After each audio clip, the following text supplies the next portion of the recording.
So we've got the December wave of our Iowa State University poll that's come in now. And as opposed to the first bunch of them, the thing that really stands out of this one is the stability. So Pete Buttigieg is still in first. He was in first in November. He's in first in December with 24%. We've got a change between second and third. Bernie Sanders has moved up to second place, but just a hair above Elizabeth Warren. Neither of them moved very much, and with the change from second to third is probably little more than noise. Joe Biden's in fourth still. He did eke up a couple of points in this wave, but he's still a step below Warren and Sanders.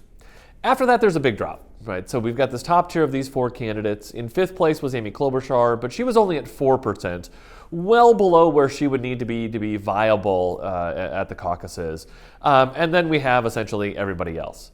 And it's that everybody else category, that second tier, that is probably the most interesting thing out of this wave of the poll, in that there's no evidence that any of the other candidates are having any sort of breakthrough.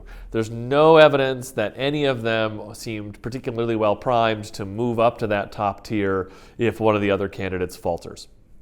The one thing that does seem clear is that for a lot of the candidates at the very bottom, Iowa Democrats are starting to get pretty turned off. That for the candidates sort of 8 through 15, the bottom, very bottom tier, more Iowans say they don't want them to be the nominee than say that they want them to be their first choice, second choice, or even considering them for the nomination. The one thing that also sort of stood out from this is that it looks like both Bloomberg and Steyer are starting to get tied together.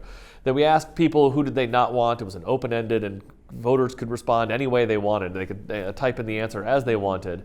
And a lot of them started saying things like, I don't want either of the billionaires. I don't want Steyer or Bloomberg. And so it looks like, if anything, Bloomberg's entry to the race has had a negative effect on Steyer's chances.